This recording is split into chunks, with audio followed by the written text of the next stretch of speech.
Welcome back to another episode of Analyst Hour. I'm your host, Andrew Regan.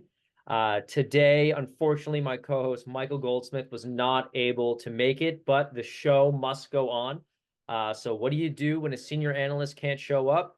You grab a junior analyst. Ryan Cadigan, welcome to the show for your second time this season. Andrew, thank you for having me. Pleasure to be back. Yeah, absolutely, man. It is a pleasure to have you. Ryan, we are coming off of week 2 of the ASL season. It is crazy to think that already 28% of the regular season is already over. A Uh, lot's happened. a lot has happened, and this is usually a time where the first 2 weeks you kind of work out the kinks, and we have definitely seen it. And this was also a weird week, mainly because we were dealing with the holiday weekend. We were scrambling for subs, as you It was know. the trot of your week. It was the Trottier week. This will go down as history as the Trottier week. But nonetheless, we got some banger games. So let's break them down. First and foremost, let's go to yours because yours was an interesting one.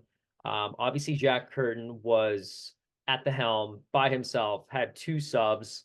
And the only reason you'll see that happen is because we owe Jack Curtin now a permanent sub. So that's why he'll have two subs. Yep. Taking on you guys. It was your first full Phantom game, and it was the Jack Curtin show. He bested you guys 21-9. Please break that game down for me subjectively. I would love to know what you were feeling. No, for sure. We really were expecting a win going into the week. I was expecting a win. I was really wanting a win. Obviously, we know the first 2 weeks are conference games, so really important for playoff standings.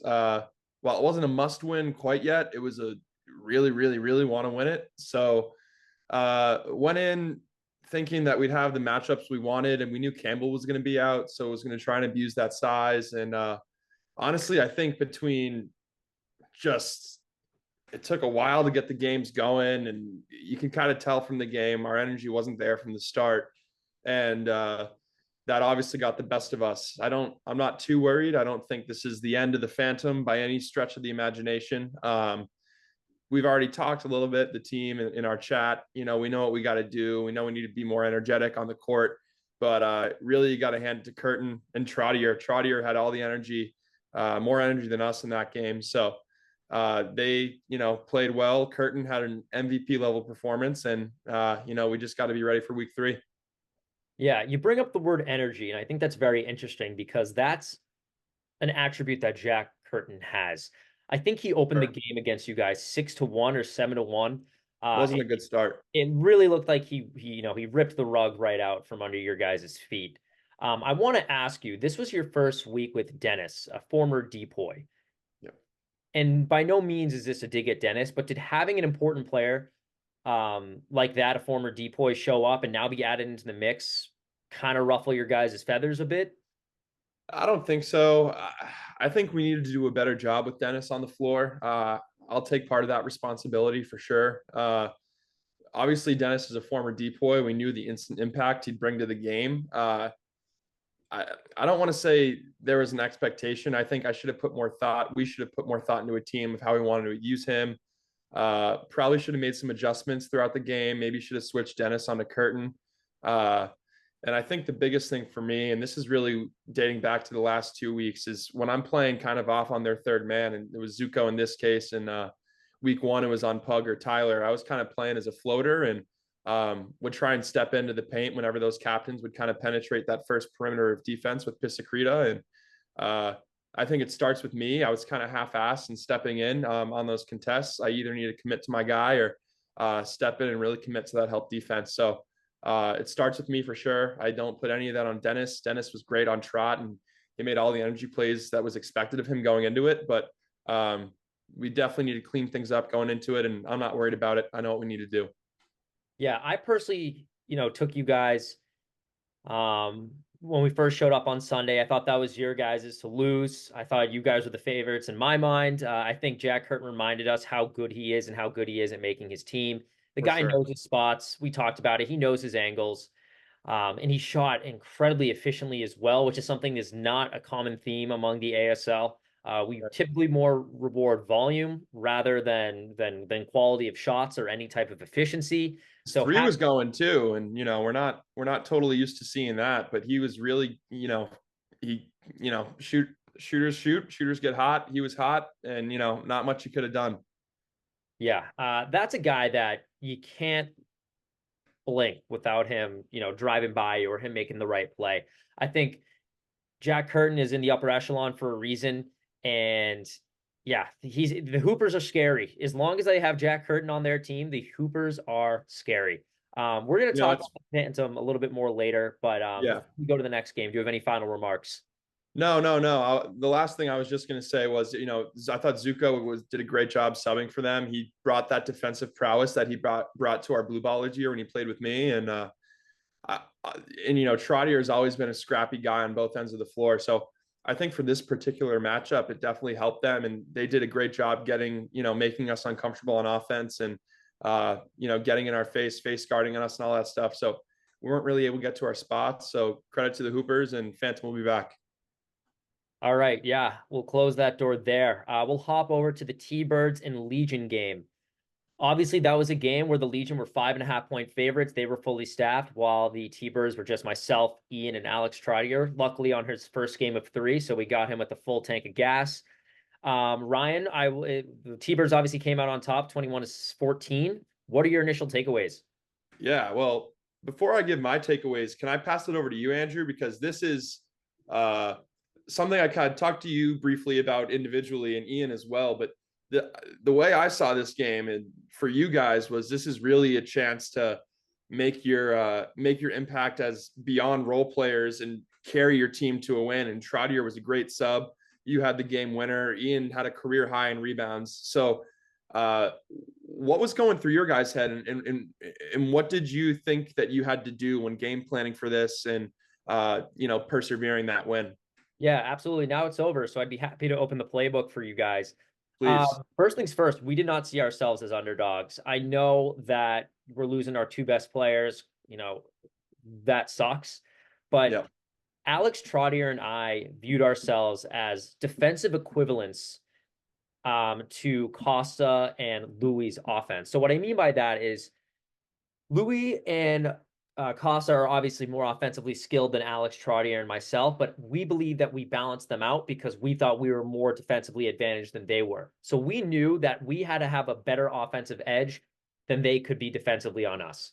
So that's what we really wanted to lean into. If we both covered our jobs on the defensive end, like we knew we were, we just had to make sure that our offensive prowess was greater than their defensive prowess, bringing it on us. And that's exactly what we leaned into. And before I jump even further and talk more about the analytics stuff, really want to give a huge shout out to Ian.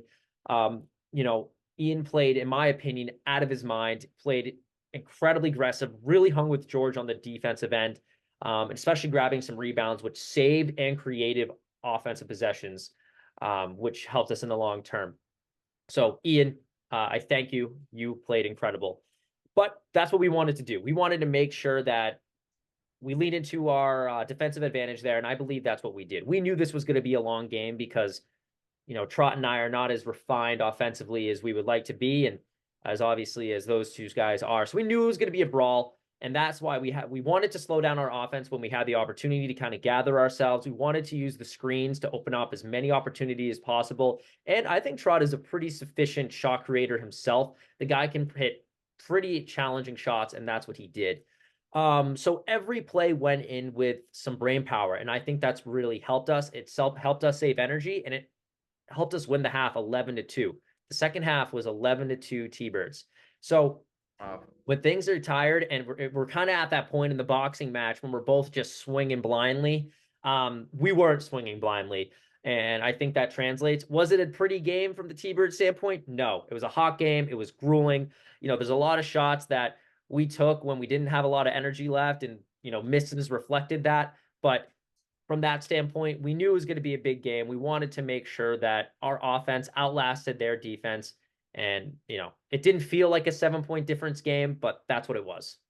I think that's a great breakdown. I think a few things we talk about in this league that lead to team success outside of the actual skill are your team's attendance and making sure everyone shows up. And that stat from week one that the team with the higher attendance, they went undefeated that week. But a word we brought up in the Phantom game, as well as something that I was saying a lot on the call for your game, was energy. And really, I think it was whoever could sustain those blows, maintain that energy, and make it to the finish line were really going to be the ones to grind it out in the win.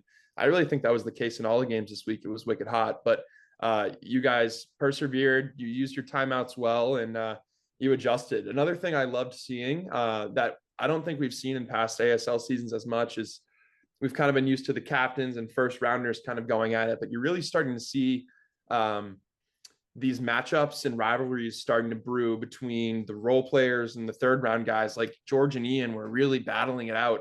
And I love seeing that because they were battling in plays that, decided the game. And similar in our first week, Baraldi and Pete were doing that time to time. So I've loved seeing that development in the league. Just goes to show, as we say, every round is important where you're drafting. And I think the T-Birds Legion that week was a perfect example of that. And I think we're going to see games where Costa and Louis are a little bit hotter shooting than they were that game. But I think that was a worry we had about the Legion is, would their scoring be efficient enough to make it to 21 before other teams, especially with their lack of size in some instances. So I think we saw both sides of both teams that, the good and bad. And I think we're going to see, the other sides of that as the season goes on. But great display and pretty classic ASL grueling game, and whoever has the most energy is going to take it.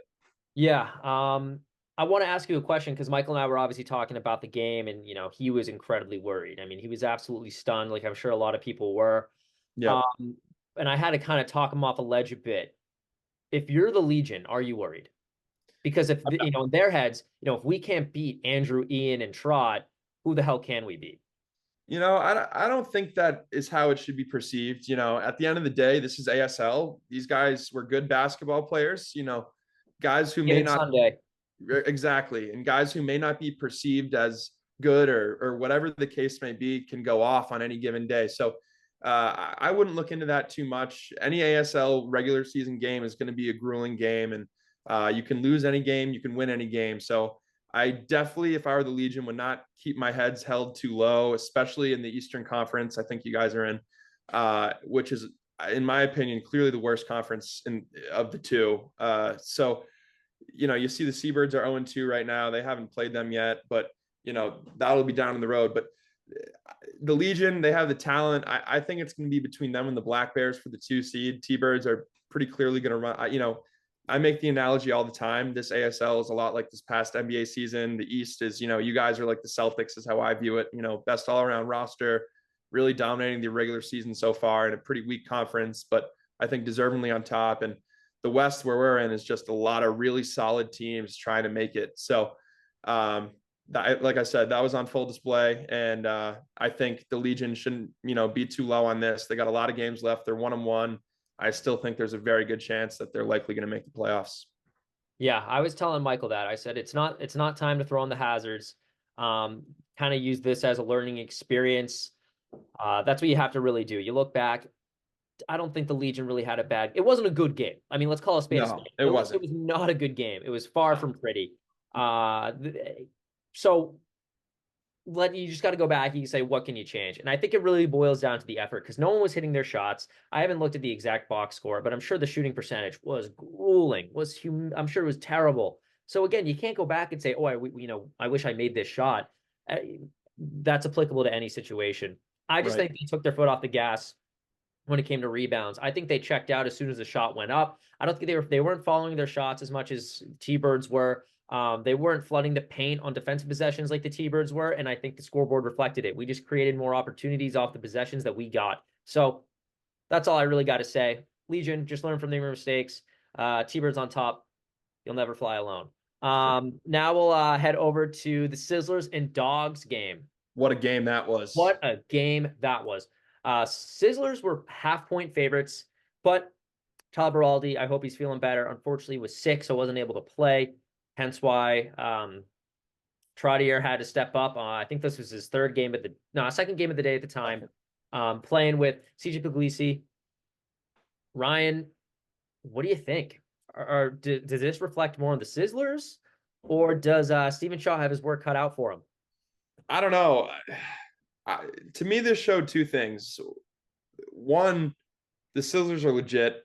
Uh, Keeping them to 13, Steven can only do too much.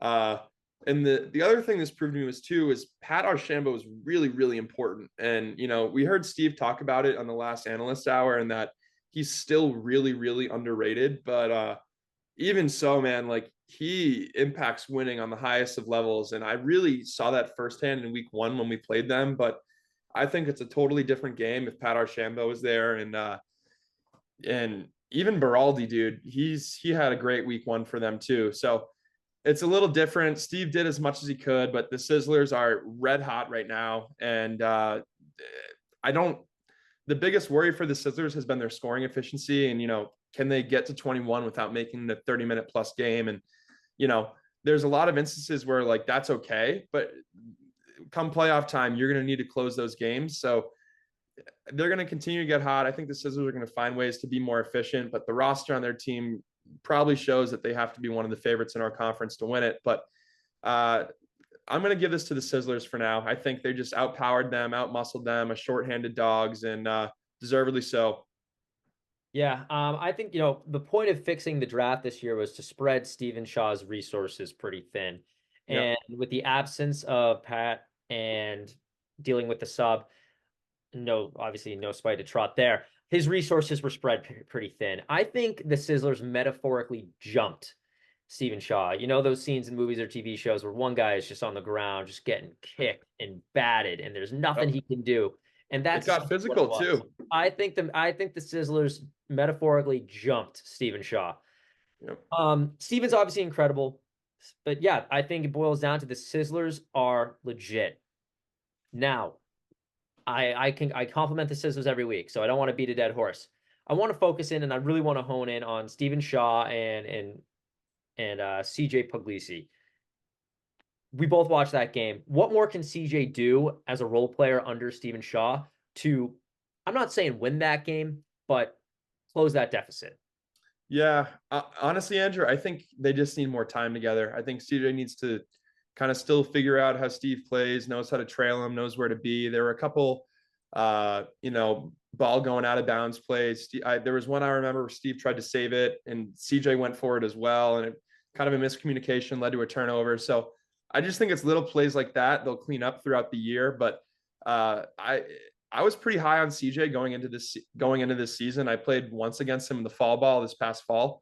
And I like what he brings for his size, especially as a second, third round fringe pick. So bring more time.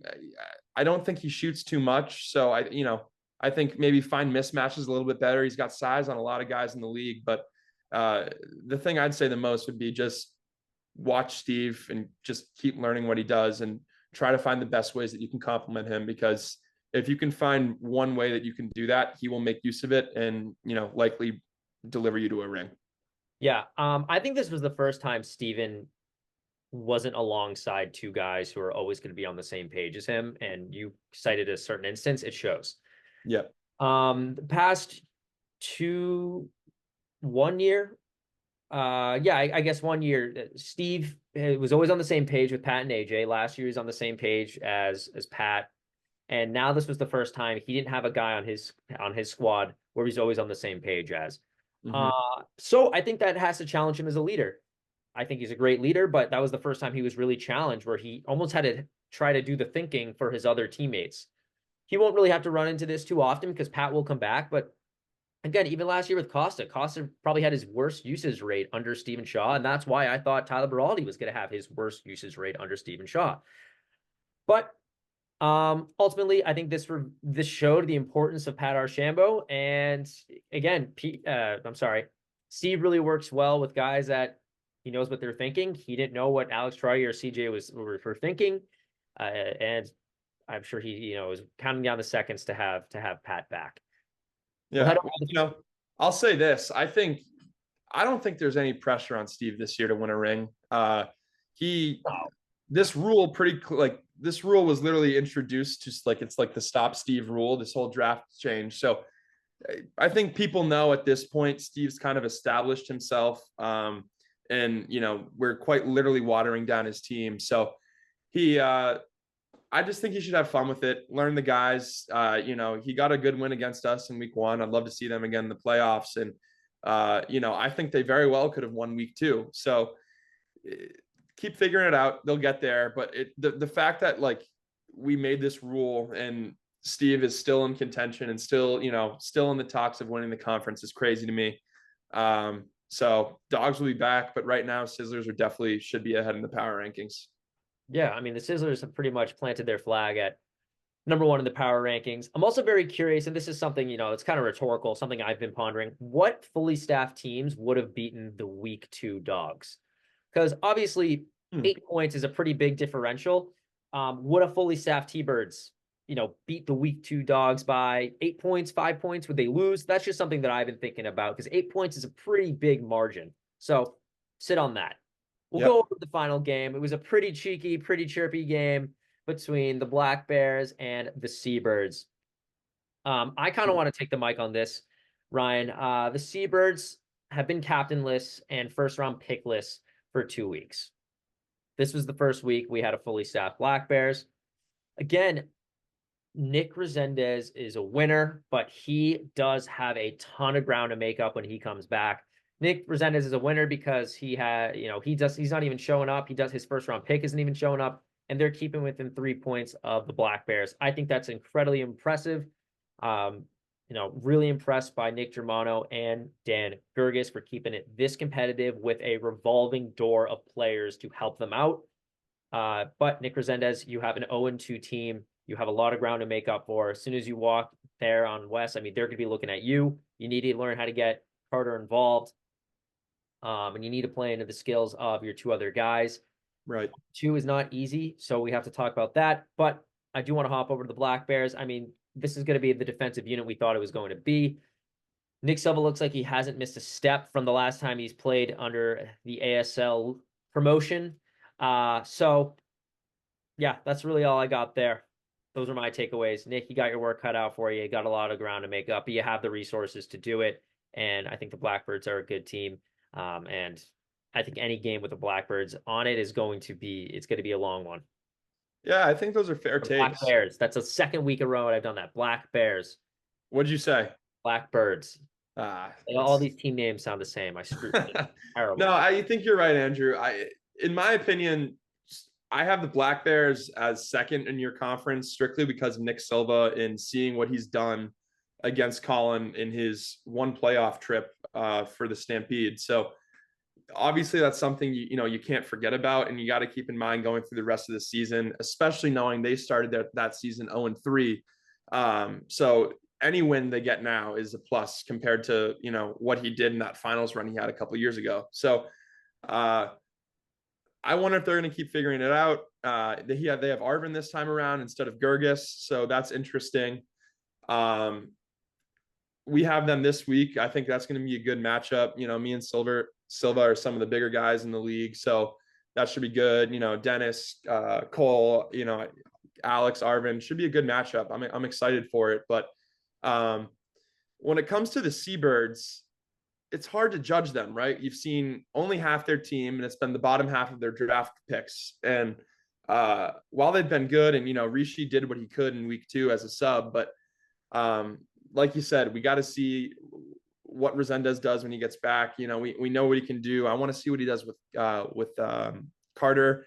I've never seen Carter and Resendez play together, even like just shooting around, outside of ASL. So there's a lot of unknowns about the Seabirds, a lot of things I'm looking forward to seeing from them going forward. And if I'm in the East and my team name is not the Seabirds, I am looking to take advantage of any and all games and matchups I can to build on that record before Resendez and Carter get a chance to come back and potentially make a run. It is the West. The West. The West. Yeah, great points. And we've seen that, it's very important for teams to buy in and show up. And it's been kind of insulting if I'm Dan Gerges and Rick Germano, like, hey, you drafted us, you wanted us, we're here, where are you? Yeah, I don't know what's been going on with Resendez in his life, but if he can make it, he should. And I hope he's doing good. But yeah, the league would love to see him. Yeah, his teammates would love to see him too. Now we're gonna head over to Ryan. I gave you a little bit of homework. Yes, you We have did. two teams who are sitting at 0-2, which is we're getting some pretty murky water being 0-2 to open up the season. Granted, there's only 7 regular season games. Very infrequent we see a 3-4 team make the playoffs, but it's happened. It's happened. Mm-hmm. But mainly talking, a team has 3 losses max before they're out of playoff contention. There are 2 Yep. teams that are 1 loss away from that really dangerous area. So, Yep. being a senior and junior analyst, let's lend our helping hand to these teams. And I asked you, I want to call this segment, what should they do? I love it. I Creative. wanted to get I wanted to get your brain turning, get those gears going. Um, Obviously the Seabirds and the Phantom are 0-2. I thought it wouldn't be as fun if you gave your pitch on what the Phantom should do. So I wanted to take the liberty of doing it. Great. And so I wanted to give you the Seabirds. I'll start us off with the Phantom, and you let me know what you think. Great. Michael has said it all the time, and he's very right. You're only as good as your best player. And that is also accompanied by getting your team to buy in and getting your team to show up. Now, your team has shown up, which is good, so I'll give you that check. You guys haven't exuded this huge holistic buy-in that a lot of successful teams have seen, but I'm not accusing you. I'm just saying I haven't really seen it. I hear And you. and again, you're only as good as your best player takes you. We know Alex Pisacreta has the skill, and I think he drafted overall a very good team. I agree. I think the main flaws in the Phantom lie in his coaching aspects. And let me go down. I've watched you guys these past 2 weeks, and I think you guys have played very individualistic-y. You only pass when you need to pass. It's not really for purpose. I'm not seeing a ton of cuts. I'm not seeing a ton of screens. I'm not seeing a whole 3-player involvement. A lot of guys try to draw plays, whether they execute it or not. But the point is, there needs to be some brain power behind these, your games. I'm not seeing it. So I took down some notes Great. for the fans. Number one, and I guess I titled this thesis, build your identity by playing into strengths. You guys are one of the very few teams where you have a diverse set of skills. You guys are also blessed with 2 guys who can very much draw a double team. I haven't seen any usage of that in the Phantom games thus far. So here's Yeah. how we're going to do it. One, Pissy needs to be the primary ball handler. And I'm not just saying the primary ball handler so he can do a dribble move and look to finish in the paint. I need him to start dribbling at the top of the key while you guys are maneuvering or moving around to set up shop for this offensive possession. Whether it ends in a Pisacreta drive and finish, or you guys actually get some playing involved. But one critique I have of Alex Pisacreta as his being a primary ball handler, Ryan, you obviously are very comfortable in the post, and Alex Pisacreta has not been feeding you in the post. Anytime you've been set in the post, more often than not, you've had to create that opportunity for yourself, and that's a flaw for many reasons. One, it allows the defense to reveal what you are planning to do with the ball. So it obviously gives them time to set their feet.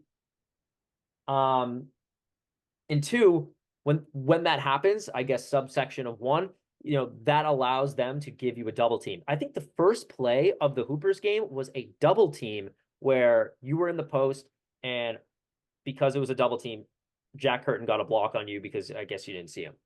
That can't happen. That shouldn't happen. You're one of the taller guys in the court 99% of the time. So I want to see Alex Pisacreta create opportunities for you in the post. So whether that be a quick bounce pass where you put it up, don't allow the other team to have the opportunity to get their feet set or know what you're doing. So then if Alex Pisacreta wants to get something he is so good and consistent at, and that is finishing in the paint, he needs to empty the paint, get you out of the paint. And here's the true ways he can do that. 1, he can call you to the side. You're a stretch big. You can shoot the ball. So I'd say, right, get out of the paint. That's step 1. 2, call for a high screen. when you call this high screen at the top of the key or wherever, it's going to open so many avenues for you guys to score. You set that high screen on Alex Pisacreta, more often than not, it's going to draw a double team on him, especially if he plays into it correctly. That's going to leave you an open layup inside, or that's going to allow you to shoot a three if you decide to fade instead of roll off of that. Or let's say they don't switch and they have some, they're kind of mind boggled. That's going to allow Alex Pisacreta, his bread and butter, to finish inside the paint. That's, I want to kind of close that on the offensive side, but so you got to stick Dennis kind of in no man's land because he can hit that no man's land mid range, or he can he's tough enough to take it in for the finish. But I think primarily he drafted you for your offense. Let's play into it. Let's be on the same page. So I think he needs to work better at creating opportunities for you and himself by, moving the ball faster, moving it smarter, but also using you to set screens. Now I want to go down into the defensive side. You drafted Dennis for one reason, and that is because he's a former depoy and just a great defensive presence to have. There's not a lot of captains who can say, I don't need to guard the best player. I have a draftee to do it for me. Alex Pisacreta needs to lean into that and throw Dennis on the main, the best player. Is there going to be a time where I think Alex Pisacreta is more comfortable guarding a Connor or the Steven? Because, he's played competitive basketball. He's probably knows the tricks that are up the sleeves of these other opponents. Yeah, that makes sense. But for the main parts, I'd say throw Dennis on the best guy. Obviously, you're going to be on the big guy, which is fine. So I'm going to kind of cap you off there.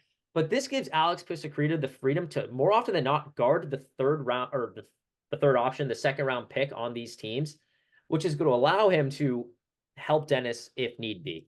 I guess I'll finish there, but that's what I think you guys need to do, and that's my thesis: build identity by playing into strengths. Any questions? Any concerns?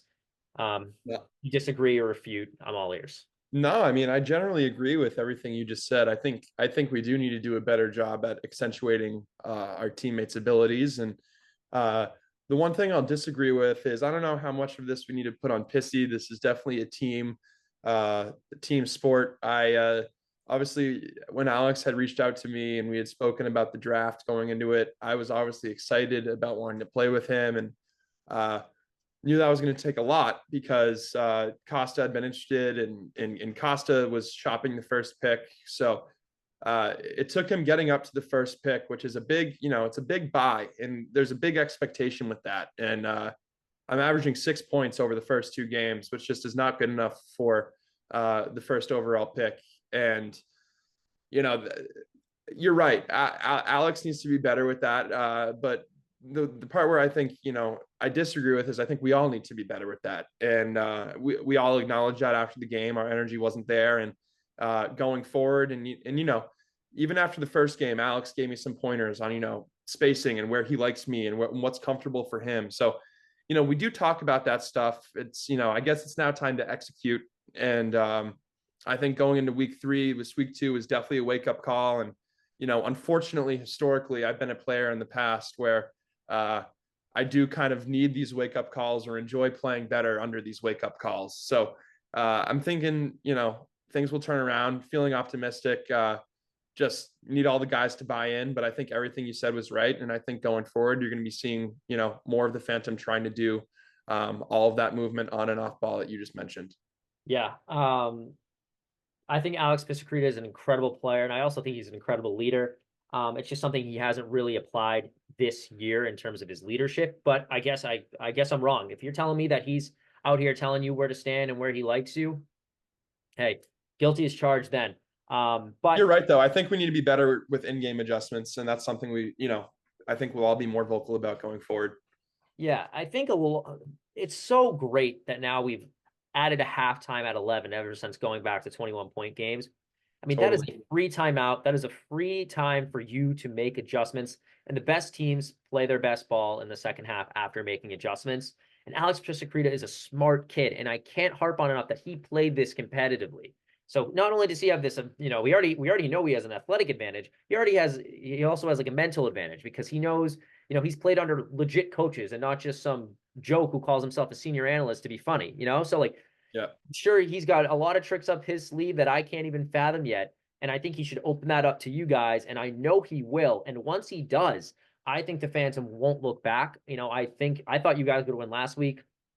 Um, and I still have faith in you this week against the Black Bears. But Yep. that would be my diagnosis on what should they do. I love it. Signed, Andrew Regan. I appreciate it too.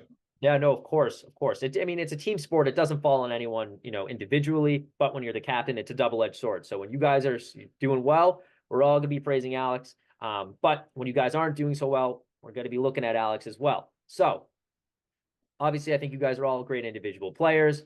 We all know the potential that you guys bring to the game, and I think the Phantom as a team, and because you guys have such a toolbox of skill sets, I think your ceiling is a lot higher than a lot of other teams, which is why it's probably frustrating being 0-2 and seeing that you haven't even reached your potential yet.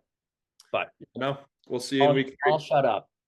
But this isn't just about the Phantom. There is another 0-2 team out there, and they need an analyst to help them out. So Here. that was so stupid. Right. Yeah. What should the Seabirds do, man? Oh my God. I was thinking about it like the telescope. My face is as red as your background. No, dude. So fucking corny. All right, go ahead. Go ahead. Yeah, so for the Seabirds, I think, as I mentioned earlier, it's kind of hard to analyze them with only their back half of guys playing, but we're going to do this kind of in 2 ways, kind of idealistically looking at with Carter and Resendez back, and then kind of I'll be talking about what we've been seeing with Gerges and Germano already. And Gerges clearly got some big props from the GOAT last week, saying if he could play with anyone that he hasn't drafted yet, it would be Gerges. It was after that where I watched this Seabirds Black Bears game way more critically of Dan, and he does have a great shot. And one thing I noticed is Gerges is most effective, obviously beyond the arc, not just shooting, but I think roaming around the 3-8 while their offense is going. And really, when he crashes, he's best when he crashes after the shot. So what I'd like to see from them is Dan is definitely going to need to be that Klay Thompson, Sam Hauser spot up shooter and really helping space the floor. And especially when defenses are lazy, a lot of these guys play in the paint and will be late on contests and all this stuff. So I think if Dan is finding those open slots in the 3 with active hands ready for the catch and shoot, that'll be the best way to make use of him. And even when he doesn't have the ball and a shot is up, if he's gunning from the 3 to get that rebound, I think his efficiency and chances of getting that rebound go way up.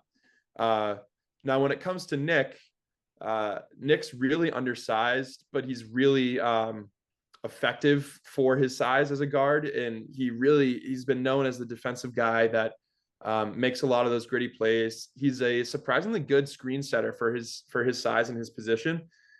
So the note I had for Nick was always need Nick to be in motion. If I was Nick, I'd be running corner to corner, setting screens along the way, giving space for guys like a Resendez or a Rishi sub to lose their defender, and even Gerges to lose his defender to get an open look from 3. But if Germano is active and he's laying his body, going from, corner to corner, the name of the game for the Seabirds, and I think their play style is going to be motion and spacing. And that's going to give these guys who, your Resendez, your Carters who are going to be in the paint or slashing, we'll give them the space they need to do that, but we'll also open up those looks in the 3. So that's what I want to see from those role players. And when it comes to Carter and Resendez, I'd really love to see that 2-man game. I mean, we've seen Resendez with first round picks in the past, like James, where it's kind of like another wing, another, creator, another scorer. I'd love to see him with the biggest guy in the league and see, kind of what Colin did with him. Was it Caddyshack year they played together?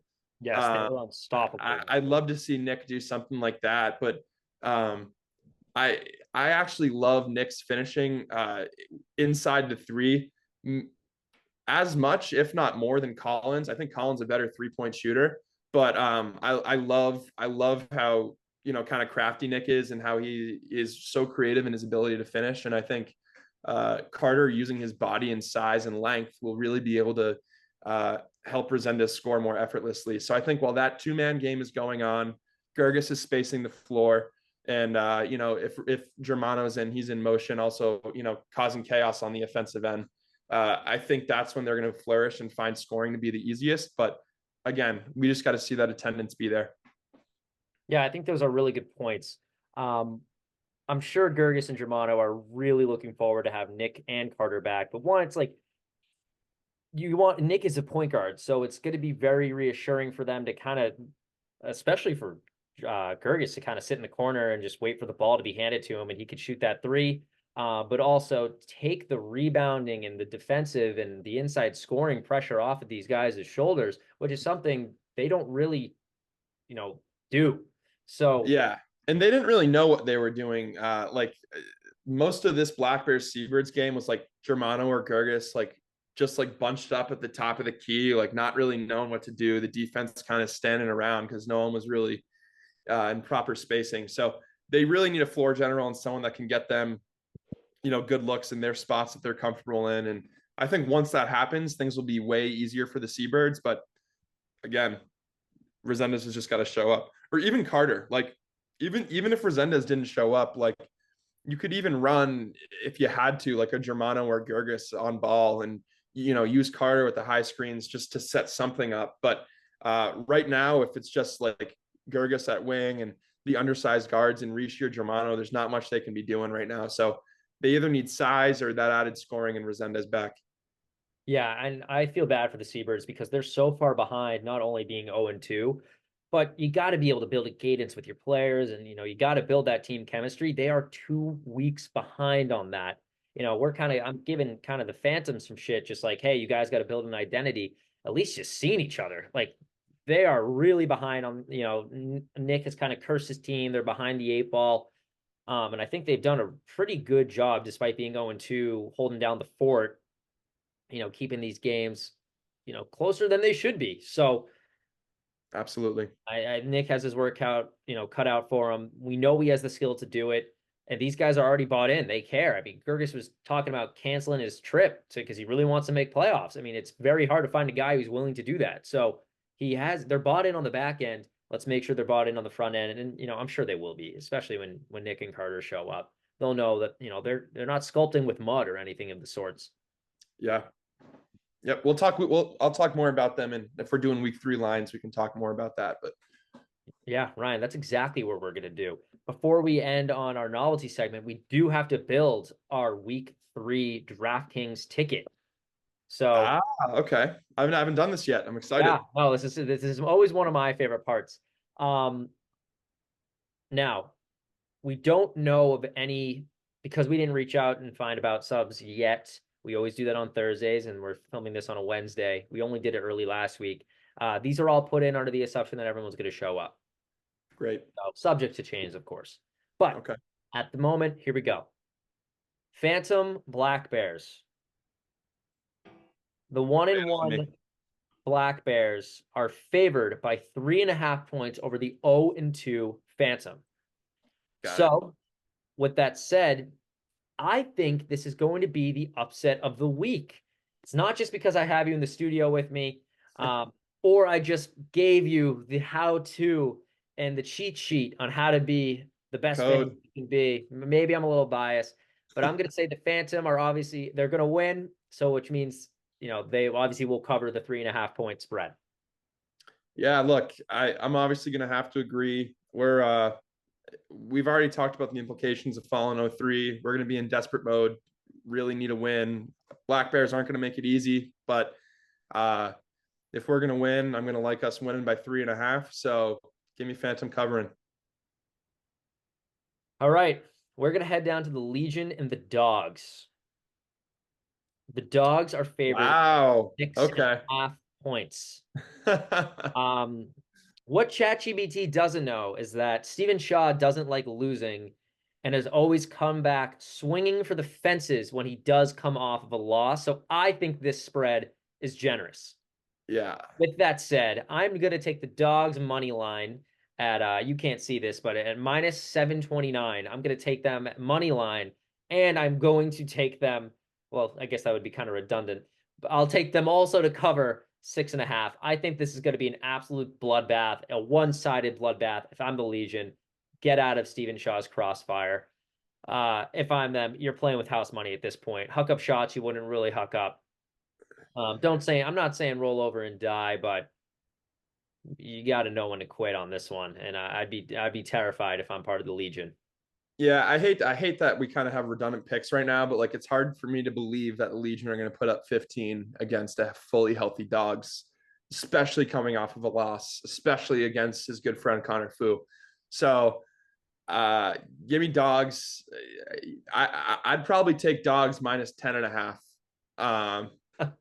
And I think that's probably more fair line. And it's nothing to do with the Legion and everything to do with just like I think the dogs are going to be, despite having the same record, playing more desperate in a way more stacked conference where I think they're going to need this win.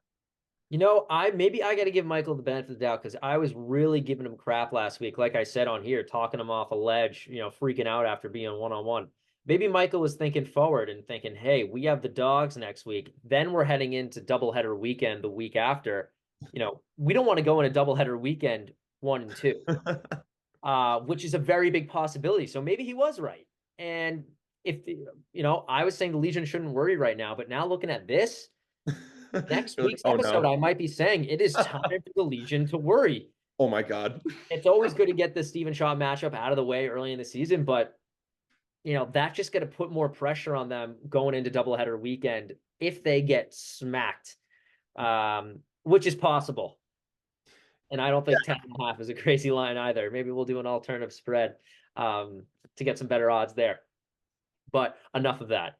We're going to hop into the Sizzlers Thunderbirds matchup. Obviously, you're never going to see Game of the week. That's got to be game of the it is week. going to be game of the week. It is the smallest spread.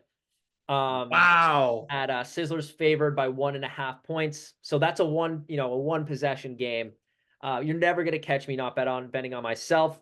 Can I give my take before you give yours? Because Yeah, you're yours is you're on going the to be way T-Birds. better than mine. Yours is going to be way better and more interesting than mine. Well, I have a feeling I'm gonna guess what you're gonna say. So I want the benefit of not Shock having me. to agree with you 3 calls in a row. Yeah. I think the T-Birds are gonna hand the Sizzlers their first loss of the season. I have T-Birds money line. I think if we get Colin and Trap and Ian and Andrew off of last week, like this is how I imagine like the Celtics after losing like Kyrie and Hayward when like Terry Rozier and Marcus Morris stepped up. Like I think the T-Birds are a stacked team. I think they have the scoring and um this could very well be a preview of what could be a potential finals matchup. I think it's going to be a one possession game, but I like the T-Birds right now, and I'm going to take the T-Birds in a close one. I'm not saying it with nearly as much conviction as I am like the Dogs over the Legion, but I think the T-Birds are hot, and I think the Sizzlers are going to make it close. But T-Birds money line. Give me it. Thank you a lot, Rye. I completely agree. Obviously, I'm going to bet on myself here. I think the T-Birds are an incredibly bought-in team. Sizzlers are very good. We've actually scrimmaged them in the past, and I think we went 1-1. Michael subbed for the Sizzlers, but with that, it's like he's hitting shots that Owen wouldn't take, but Owen would be grabbing rebounds that Michael wouldn't grab. So, like in a way, it was a wash. Yeah. I think this is obviously going to be game of the week. I'm going to take us to win and obviously cover. I just think at the end of the day, Colin's coming off of a rest week, well-deserved vacation. Same with Tyler. We're going to get some fresh legs out there. And I think I'll say this just to add some difference to our takes, because I wouldn't be surprised if the Sizzlers won and covered. That's how good I think they are. But I just think the T-Birds right now are real, like the Sizzlers are too, but I just think they're more T-Birds are more connected offensively, and I think that's important for this time of season. Well, here's the thing with the T-Birds, and I do say this objectively with full confidence, and all this credit doesn't really go to me. It more so goes to Colin. Tyler, and then myself and Ian are, kind of just like the two kids who didn't, threw their name at the end of the project. Don't Um, sell yourself short. Well, yeah, the T-Birds I think could do more with less possessions on offense. I just think we move the ball very well. So that's what I'd really boil it down to. The Sizzlers are incredible. I have been pretty much a full-time Sizzlers glazer this season. yeah, So, I'm definitely not going to undermine them or write them off by any means. I think they're a great team, a versatile team. In my opinion, they're the best defensive team in the league. They're incredibly deep as well. And in my opinion, Connor is playing his biggest question mark basketball, meaning you don't know what he's going to do, his most unexpected basketball. So yeah. I'm really looking forward to the matchup. And I think this is going to be, this is like a Ali Frazier, Kong versus Zillow matchup. And I'm very much looking forward to it. McGregor versus Mayweather. Gregor versus Mayweather as well. This is it. Anyways, Now we're gonna go down to the final game. The Seabirds, assuming everyone shows up, that's gonna be the big question mark. And the Hoopers. The Hoopers are favored by 4.5 points. Um, sorry, Seabirds. I'm rooting for you guys, but I don't we could throw out two fifth graders next to Jack Curtin. I think he's gonna win and cover this. I think this could be a 6, 7 point victory going to the Hoopers. I kind of hope I'm wrong, to be honest, but if I'm throwing my money on this, I gotta go with the Hoopers to win and cover. yeah, I can see that. My take is I'm going to take Hoopers winning, but Seabirds to cover. I think they're going to start to make some improvements. I'm hoping one of, I mean, even if one of, if not Carter and Resendez are there, I think it's going to be a close game. Um, you know, there's something to be said about teams playing desperate, teams playing down 0-2, really needing a win.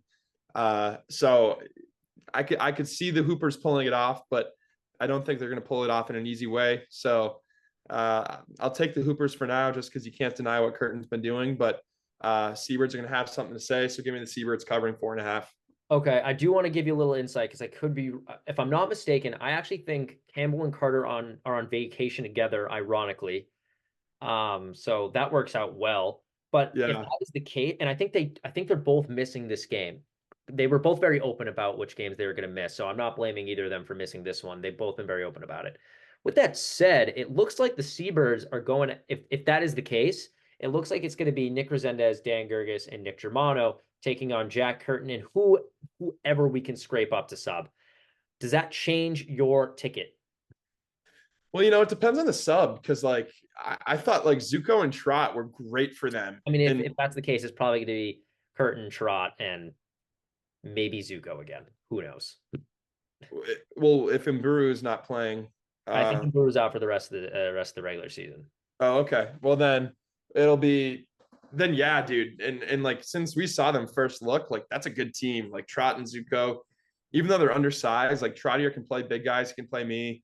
Um, and like they just have energy and they do not give up on the ball. And like that is annoying to play against. So I'll take them to win, but yeah, I'm gonna I don't know, man. Because if it's Resendez, if it's their starting lineup without Carter, uh, Yeah, I'll, yeah, I I'll, I'll guess throw I'll. you a lifeline a bit. I'm actually changing my ticket. Um, Nick Resendez, I think, will do a pretty good job defending Jack Curtin. I don't think Jack Curtin's going to drop like 14, but I also don't think, he's not going to be mute. He's not going to drop 4. Yeah, Um, so that actually does change. And I think if Gerges is shooting as well as he has been these past few weeks, this actually could be a Seabirds win and pretty quickly. Gerges is a guy who can give you 3 threes a game. No other player can really do that outside of, Colin and occasionally Steve. So if Nick Resendez and Germano do what they should do, and Gerges does what he should do, and I might feel like an idiot next week saying this. I don't know if Jack Curtin can make up for that. So I'm actually going to switch my ticket. I'm going to say Seabirds are gonna win. yeah. It's.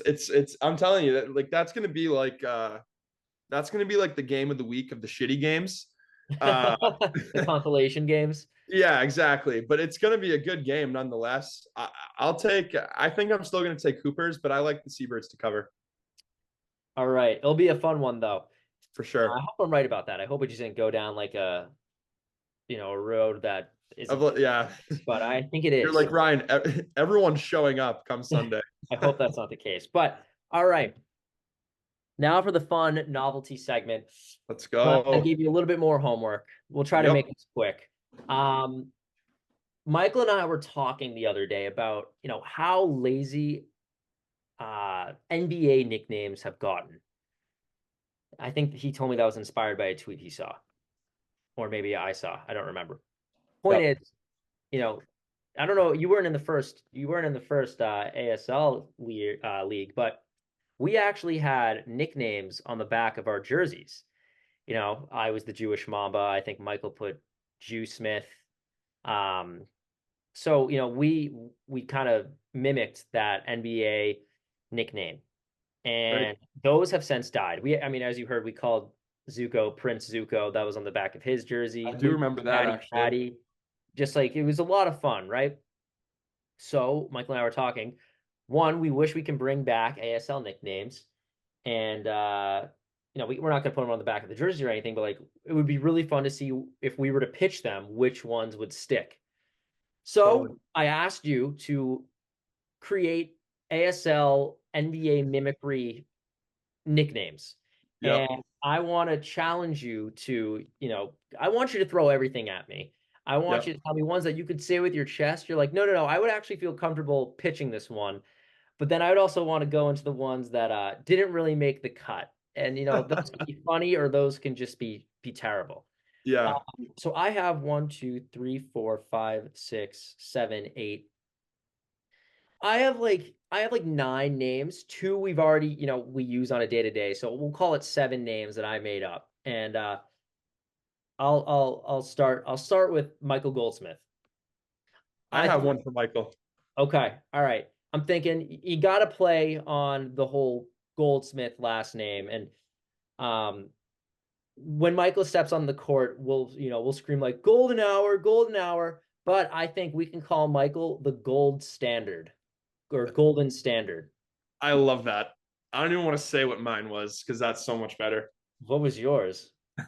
Well, this is something I've been calling Mike since Swarm years, but it's kind of boring. I've been calling him Magic Mike, Okay, no, that's good. No, that's good. I but think that's something that would stick in the NBA I've speak. always loved his 3-point shooting. I'd gas him up on the Swarm, calling him Magic Mike. I've always loved it, but the gold standard rocks.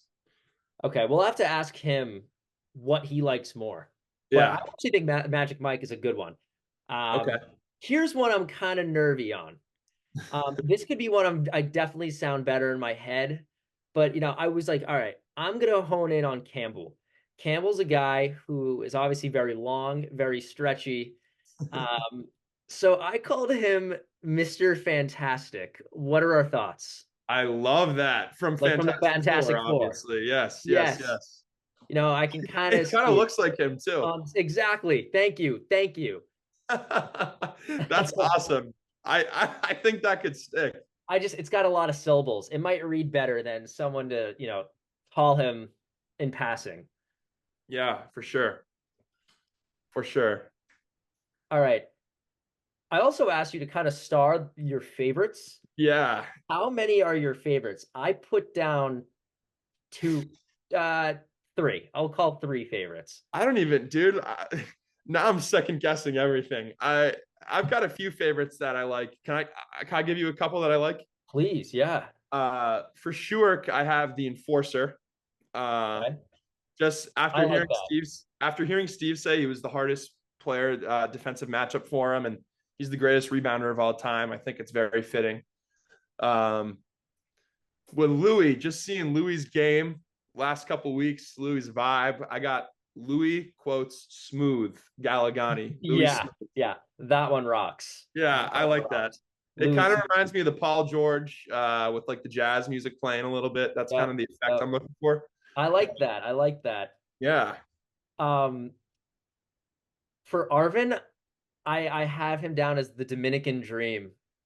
fire, Yeah, fire. thank you. Yeah. I like that. And that's another one that you can kind of throw in the middle, like Arvin, the Dominican Dream, Nunez. Yes. Yeah, Yep. he likes it too. I let him know.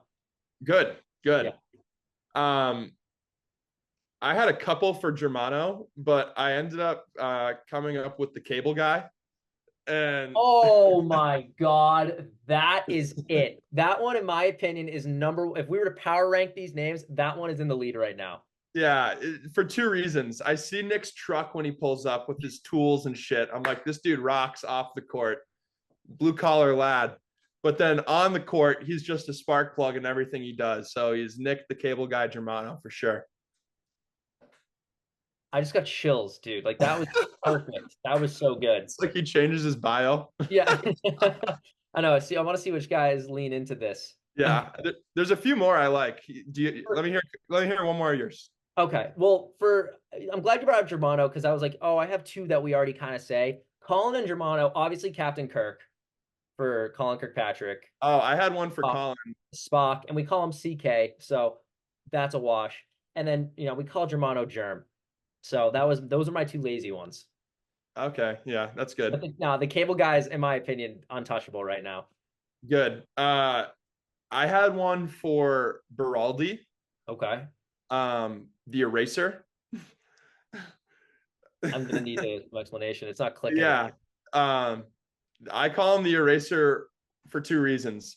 One, because he's kind of a pest on defense and how he moves his feet and his ability to take out other third men on the defensive end.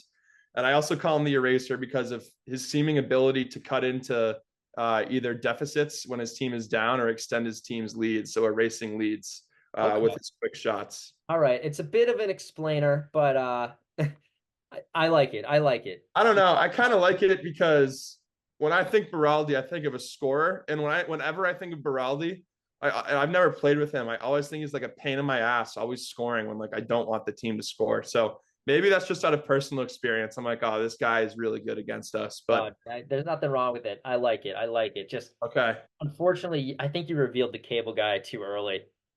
To be honest. But all right. For Nick Silva, I have the Silverback. That's perfect, I bro. mean, dude, he's obviously he's a built dude. I think he exudes that energy. So what better than to call it? It's like the Silverback. You get Oh it? yeah. You No, I get it? got you the first time. All It's right, good. thank you. And Thank the hair and his hair is fire this season too. It's a whole different vibe. So I'm all for it. you. This one I think is kind of terrible, but I think it was safe enough to put in. I put phenomenal. Just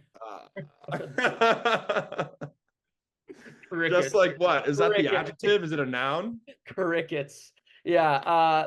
The But like, how would you phenom. say that? Oh, it's phenomenal. Or like, or Yeah, are you I saying didn't he think is about how it phenomenal? applied to conversation.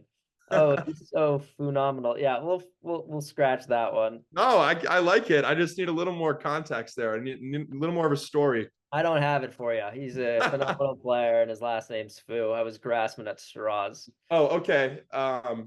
Here's one that I liked too for Owen Bollinger. He's not the most aggressive player, but he's always catching rebounds in the right place, right time. I have him as the glove. He's not. I didn't want to give him the claw like Kawhi Leonard with all like the fit like the physical attributes necessarily, but he's always like more of a Derek White kind of vibe in the right place, right time, and he's always catching rebounds. So that's why I like the glove. All right, the glove. All right. For Dan Gerges, what is Dan Gerges known for? Shooting. Yeah, shooting what? Breeze. Yeah, I call him like the rapper, Dr. Trey. Oh, that's cool. I like that one. Like, yeah, thank you. Thank you. I Dr. like that one Trey. too. Yeah, Dr. Trey. I think he'll like that one too. Yeah, I would. I wish I was Yeah. known as Dr. Trey. Um, I got one more that isn't so strong. I'm yeah. thinking Steve is a guy who just like cooks up everyone and makes it look easy. And I also wanted to kind of play in the whole ginger hair thing. So I wrote down Red Chef. And did that sound better in my head? No. Uh, I like it. I love. I do. I'm trying to think if there's another way to word it, but the idea of the Like chef head and the chef is red, a I thing. love. I was like, oh, red chef. Yeah, no, that works for me. I Okay. like it. Maybe, it's no cable guy or Dr. Trey, but it's no phenomenal as well. No. Um, um, What do you I had have two. left? I only have my really shitty ones left. Yeah, I have a pretty like basic one, but I think is good, and then two basic ones. This one couldn't be more basic. Pat Archambault, I have as playoff Pat. Okay, I like that. Now that Um, just because he's known as a playoff guy. Like it's what he does. He always shows up. He's got a million rings. And then Resendez I have as the mystery. And I have Resendez as the mystery for two reasons. The first is we don't even know if he's going to show up in the first place. So that's the first mystery. There's two mysteries in the story. The Mhm. second mystery is when he does play, there's been questions of are we going to get passive Resendez or are we going to get this, elite, best captain in the league Resendez, which we've seen before too. So I think it works with the vibe, it works with the team. And that's what we got. I had one very similar to Nick Resendez in my throwaways, Mystic Nick. Ah, yeah. So we'll let him decide. Yeah. Um, all right, now we're gonna go into some really bad ones. Like you thought, all it appears that a lot of these didn't land. Like these are the ones that were terrible, terrible. Give it to Red me. Rocket for Stephen Shaw. Again, I Okay. really loved the red theme. Loved it. No, yeah, it's good. I gave Tyler Beraldi the graduate because he finally got his flowers, finally got his award. Oh, that's cool. Stephen Shaw, I gave him Thanos. Talk about that rolling off the tongue. Just like, I was like, oh, he's inevitable. He's got the Infinity Gauntlet. Like he's so hard to beat. Yeah. Yeah, it doesn't ring. You And got to then, give him one of those corny dominant ones though. yeah, and this one was just terrible. I was thinking about Connor Fu, and I was like, oh, like Connor Fu is one of the best two-way players the ASL has ever seen. He can do all. He can do both. What is something out there that has a bit of both? So I wrote down Connor Fu as the spork. Obviously that was a throwaway, but Oh, dude, I think that would catch. I really do. sporks play both sides of the ball, and that's what Connor Fu does. So I had Connor Fu down originally as the Oh spork. my God, that's good. Yeah, we're gonna need to make some sort of Insta poll or something to get these reactions. Yeah, yeah. What were your throwaways? I unfortunately read all of them. Okay. I don't know. That's a Oh, lie. I had one more for Colin. Um, I have Colin as the heir since he's like the definitive second goat kind of right now. He's like not like the AIR. HEIR. Okay, you got it. Got it. I like that. All right, that Uh, makes a lot more sense. yeah, Um, but that was the last one I had written. I had like 9 or 10 in total. I had a ton of fun doing it though. yeah, that was a blast. We'll have to throw something out there to see. We see you put out the polls like you just see Beraldi sees like the eraser and just like blocks ASL. Yeah, that's just so yeah, yeah. They need to watch this so they get some context. But thank you Oh, guys for tuning in. And we will catch you guys later.